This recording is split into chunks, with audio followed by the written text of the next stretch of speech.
من الشیطان اللعین الرجیم بسم اللہ الرحمن الرحیم۔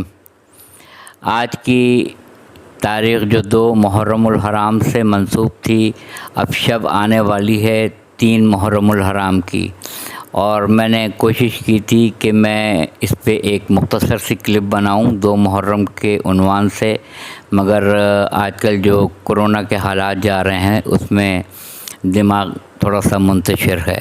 بہرحال کچھ نہ کچھ تو میں ضرور کہوں گا 2 محرم الحرام کی مناسبت سے، کہ جب امام حسین علیہ السلام اور ان کا قافلہ اہل حرم 28 رجب کو سن 60 ہجری کو مدینے سے مکہ روانہ ہوا، تو 4 مہینہ 8 دن امام جو ہیں مکہ معظمہ میں رہے، یعنی وہاں پہ آپ روانہ ہوئے ہیں حج کو عمرے سے بدل کر، اور بڑا فصیح و بلیغ خطبہ دیا تھا جناب قمر بنی ہاشم عباس ابن علی باب الحوائج نے خانہ کعبہ کی چھت پہ، اور یہی کہا تھا امام حسین علیہ السلام کے سلسلے میں کہ ہم حق کی راہ پر روانہ ہو رہے ہیں اور ہم وہاں شہید کر دیے جائیں گے، اور بڑا فصیح و بلیغ وہ خطبہ موجود ہے۔ اس کے بعد سے امام حسین علیہ السلام نے 9 ذی الحج کو حکم دیا، جب سب لوگ حج کی تیاری کر رہے تھے کہ وہاں سے روانہ ہونا ہے اور عراق کی سرزمین کربلا معلیٰ پہ پہنچنا ہے۔ تو میں نے یہیں پہ ختم کی تھی گفتگو، میں نے کہا تھا میں اسے ثابت کروں گا کہ 10 راتوں سے مراد سورہ فجر میں جو ہے وہ حج کی 10 راتیں لوگ لیتے ہیں، نہیں، میں آپ کو پروف دیتا ہوں کہ وہ 10 راتیں کربلا معلیٰ میں کس طرح سے ہوئیں۔ وہ اس طرح سے ہوئیں کہ جب امام روانہ ہوئے وہاں سے، تو راستے میں حضرت مسلم ابن عقیل جو آپ کے چچا بھائی تھے، اور آپ کی شہادت کی خبر آپ کو ملی، اور آپ دارالامارہ کوفہ میں بلند و بالا عمارت کے اوپر تھے، اور آپ کا سر مبارک یعنی حضرت مسلم ابن عقیل جو سفیر تھے امام حسین علیہ السلام کے نامزد کردہ، ان کا سر تن سے جدا کر دیا گیا، اور دارالامارہ کی چھت سے وہ جسم اطہر نیچے گرا دیا گیا، اور سر کو لے جا کے حاکم وقت کے پاس انعام کی خاطر لے جایا گیا۔ تو امام کو وہیں سے سلام آپ نے بھیجا تھا، السلام علیکم یا ابا عبداللہ الحسین، امام نے سلام کا جواب دیا تھا۔ تاریخوں میں سارے واقعات رقم ہیں۔ امام کا قافلہ جب پہنچا تھا کربلا معلیٰ 2 محرم الحرام کو، تو امام کے رہوار نے آگے جانے سے انکار کر دیا تھا۔ دیکھیے یہ بات سمجھ میں آتی ہے کہ امام جس رہوار پہ سوار ہو جائے وہ رہوار خود معجز نما ہو جاتا ہے، یعنی اس رہوار کو اتنا پتہ ہوتا ہے کہ اب مجھے یہاں سے قدم آگے بڑھانا ہے یا نہیں بڑھانا ہے۔ تو امام نے دنیا والوں کو دکھانے کے لیے 7 رہوار تبدیل کیے، 7 تاریخ میں لکھا ہوا ہے، اور 7 رہوار نے ایک قدم بھی آگے نہیں بڑھایا تھا۔ تو پتہ یہ چلا کہ ذوالجناح میں خاصیت نہیں ہوتی ہے، کبھی ذوالجناح کی پشت پہ رسول خدا سوار ہوتے ہیں تو وہ معجز نما ہو جاتا ہے، کبھی اسی ذوالجناح کی پشت پہ حسین ابن علی سوار ہو جاتے ہیں تو وہی معجز نما ہو جاتا ہے۔ شخصیت کے بیٹھنے سے اس کو عزت و شرف حاصل ہوتا ہے اس ذوالجناح کو۔ تو 7 رہوار بدلے، 7 نے جانے سے انکار کیا۔ لوگوں کو بلا کے پوچھا یہ کون سی سرزمین ہے 2 محرم کو؟ کسی نے کہا ماریہ ہے، کسی نے کہا القمہ ہے، کسی نے کہا نینوا ہے، کسی نے کہا غازریہ ہے، مختلف نام بتاتے چلے گئے۔ امام کو وہ نام سننا تھا جو دنیا والوں کو بتانا تھا کہ دیکھو میں کہاں پہ خیمے لگوا رہا ہوں۔ ایک ضعیف آیا، اس نے ہاتھ جوڑے اور کہا فرزند رسول حاضی کرب او بلا، کرب کے بعد وہ ہے اور بلا، یہ کرب اور بلا کی جگہ ہے، کرب او بلا، یہاں سے آپ روانہ ہو جائیں۔ یہ ایسی زمین ہے کہ جہاں بڑے بڑے انبیاء آئے ہیں تو انہوں نے بڑے دکھ اٹھائے ہیں، آپ یہاں سے روانہ ہو جائیں۔ آپ نے قمر بنی ہاشم عباس ابن علی کو حکم دیا عباس خیمے لگاؤ۔ دریائے فرات کے کنارے خیمے لگائے گئے، خیمے لگائے جا رہے تھے۔ سب سے پہلے بیبیوں کے خیمے لگائے گئے، سب بیبیوں کو ان کے خیموں کے اندر کہا کہ تشریف لے جائیں، اور حکم دیا جا رہا تھا، اور سب خیمے نصب ہو رہے تھے۔ اتنے میں شہزادی فضہ نے کہا جو آپ کی کنیز تھیں، کنیز خاص تھیں، خاتون جنت کی، جو واقع کربلا تک آئی تھیں اور واپس رہائی کے بعد مدینہ منورہ بھی آپ گئیں، حضرت فضہ سلام اللہ علیہ۔ فضہ یعنی چاندی، مجھ سے بہتر آپ جانتے ہوں گے۔ تو انہوں نے کہا آ کے کہ حسین ابن علی سے کہا کہ جناب زینب شریکۃ الحسین ثانی زہرا جناب زینب سلام اللہ علیہ نے طلب کیا ہے، آپ اپنی بہن کے اتنا مان تھا، بھائی بہنوں میں اتنا پیار تھا، اتنی محبت تھی، اتنی اخوت تھی، اتنی چاہت تھی کہ تاریخ اسلام ایسی محبت، ایسی چاہت، ایسی الفت دکھانے سے قاصر ہے۔ آپ خیمے میں آتے ہیں اور کہتے ہیں بہن ابھی تو ہم یہاں آئے ہیں، کیا ہو گیا؟ کہا آپ نے جناب زینب سلام اللہ علیہ نے فرمایا آپ کا ایک لقب ہے ام المصائب، یعنی مصائبوں کی ماں، ام المصائب، یعنی اتنے دکھ دیکھے آپ نے، اتنے دکھ دیکھے کہ ام المصائب ہوئیں جناب زینب سلام اللہ علیہ۔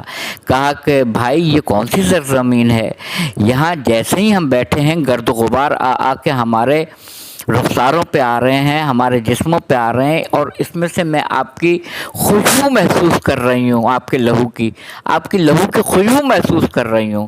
میں یہ نہیں کہوں گا کہ یہ کہا ہوگا کہ آپ کی بو محسوس کر رہی ہوں، نہیں، امام کے لیے بو کا لفظ استعمال بھی نہیں آئے گا، میں آپ کی خوشبو محسوس کر رہی ہوں یہاں سے، میرے ماں جایا، میرے بھائی یہاں سے روانہ ہو جائیے۔ آپ نے کہا زینب صبر کرو، یہی ہماری مقتل گاہ ہے، یہی ہم شہید کیے جائیں گے، یہی علی اکبر کو برچھی لگے گی، یہی میں اون و محمد کو ان کے لاشیں اٹھا کے خیموں میں لاؤں گا، یہی قاسم زیجہ میرے بھائی کے بیٹے کے ٹکڑے ہوں گے جو ہم اس کو ایک گلیم کمبل میں جمع کر کے اٹھا کے لے کر آئیں گے، یہی میں فوج اشقیہ کے پاس علی اصغر کو لے کے آؤں گا اور اس کو جلتی ہوئی ریت پہ لٹا دوں گا کہ اس کی ماں کا دودھ خشک ہو گیا ہے، تمہیں اگر مجھے سمجھتے ہو کہ میں پیاس کے لیے تم سے کہوں گا کہ مجھے پانی پلا دو تو نہیں، اس بچے کی ماں کا دودھ خشک ہو گیا ہے، اس کو 2 گھونٹ پانی کا پلا دو۔ وہاں پہ تاریخ کہتی ہے حمید ابن مسلم جو کہ وہاں کا لکھنے والا ہے فوج اشقیہ کا، اور وہ لکھتا ہے کہ لوگ منہ پھیر پھیر کے رو رہے تھے، یعنی یہ منظر ان سے بھی نہیں دیکھا جا رہا تھا۔ تو اتنے میں پسر سعد نے کہا ہرملہ ایسا نہ ہو کہ انقلاب آ جائے فوج میں، اقطع کلام الحسین، حسین کے کلام کو منقطع کر دے، اقطع کلام الحسین۔ اس نے وہ تیر چلے سے جوڑا کر کے کمان سے، جو معاذ اللہ میں الفاظ بھی ادا نہیں کر سکتا ہوں، جو جانوروں کے لیے استعمال ہوتا ہے، اتنا سخت، اتنا بھاری تیر استعمال کیا۔ اس نے وہ نشانہ لیا جو گلوے علی اصغر کو چھیدتا ہوا حسین ابن علی کی دست مبارک میں پیوست ہو گیا۔ امام حسین علیہ السلام نے ابا کا دامن ڈالا اس شہزادہ علی اصغر کی لاش کے اوپر اور ام رباب کے خیمے کی طرف روانہ ہوئے۔ حمید ابن مسلم کہتا ہے میں نے دیکھا امام 7 مرتبہ آگے بڑھے ہیں، 7 مرتبہ پیچھے ہٹے ہیں، اور ان کے لبھائے مبارکہ سے جاری تھا انا للہ و انا الیہ راجعون رضا بقضائہ و تسلیما لامرہ۔ اور آپ خیمے میں آتے ہیں اور آپ پوچھتے ہیں کہ میں کون ہوں؟ ام رباب کہتی ہیں سلام اللہ علیہ آپ والی ہیں، آپ امام ہیں، آپ امام وقت ہیں، آپ آقا ہیں، آپ مولا ہیں۔ کہا کہ جو دوں گا وہ تم قبول کر لو گی؟ تو جناب ام رباب سلام اللہ علیہ یہ سمجھتی ہیں کہ شاید پانی پلا کے لائے ہیں۔ ابا کا دامن ہٹایا اور کہا کہ میں تمہارے علی اصغر کو پانی نہیں پلا سکا ام رباب، میں شرمندہ ہوں، یہ اس کی لاش ہے۔ اور اس کی لاش کو لا کے پشت خیمہ پر امام آئے، ایک ذوالفقار حیدری سے ننھی سی قبر کھودی، اور ننھی سی قبر کھود کے میر انیس کہتے ہیں ننھی سی قبر کھود کے اصغر کو گاڑ کے، ارے شبیر اٹھ کھڑے ہوئے دامن کو جھاڑ کے امام نے وہ لہو شہزادہ علی اصغر کا اپنے چلو میں لیا، آسمان کی طرف پھینکنا چاہا، ندا آئی کہ آسمان سے کوئی بارش اور کوئی پانی نہیں برسے گا، زمین پہ ڈالنا چاہا تو کہا کوئی دانہ نہیں نکلے گا، کوئی دانہ کوئی اجناس نہیں پیدا ہو سکے گا۔ انکار آسماں کو ہے راضی زمین نہیں، اصغر تمہارے خون کا ٹھکانہ کہیں نہیں۔ اتنا بڑا ظلم ہوا ہے کربلا کے میدان میں، اتنا بڑا ظلم ہوا ہے۔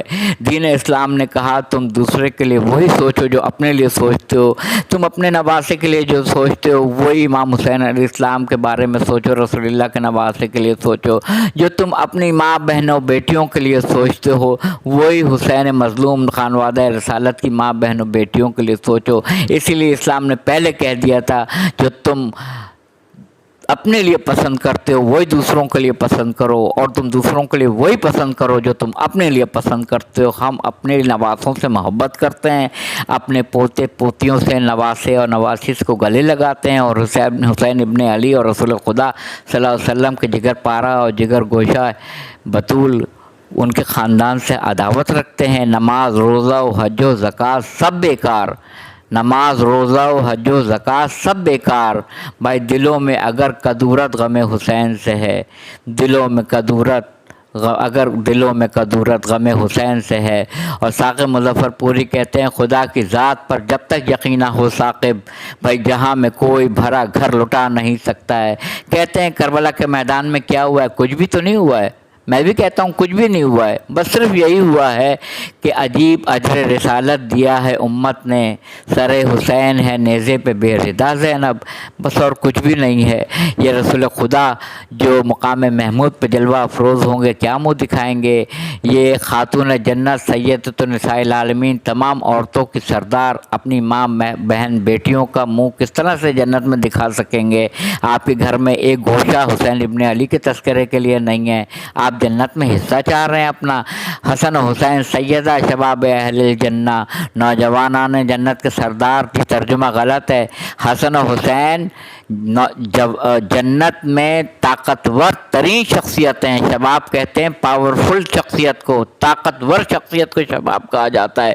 جنت کی دو طاقتور ترین شخصیت حسن و حسین ہیں۔ اپنے نوجوانوں کو کہاں لے کے جا رہے ہیں آپ؟ اپنی عورتوں کو کہاں لے کے جا رہے ہیں آپ؟ اپنے اہل خاندان کو کہاں لے کے جا رہے ہیں؟ رسول خدا نے کہا کہ علی آپ قاسم النار والجنہ ہیں، آپ جہنم اور جنت کے تقسیم کرنے والے ہیں، آپ اپنے خاندان والوں کو کہاں لے کے جا رہے ہیں؟ خدا کے لیے ابھی بھی آپ کے پاس وقت ہے، جب روح قبض عنصری سے پرواز کر جائے گی تو آپ کے دامن میں کچھ نہیں بچے گا، اعمال کا چیپٹر بند ہو جائے گا اور آپ کو جزا کا بھگتنی پڑے گی۔ قبل اس کے کہ آپ کو جزا کا نامہ اعمال دیا جائے ابھی بھی در محمد و آل محمد کھلا ہے۔ وآخر دعوانا الحمدللہ رب العالمین۔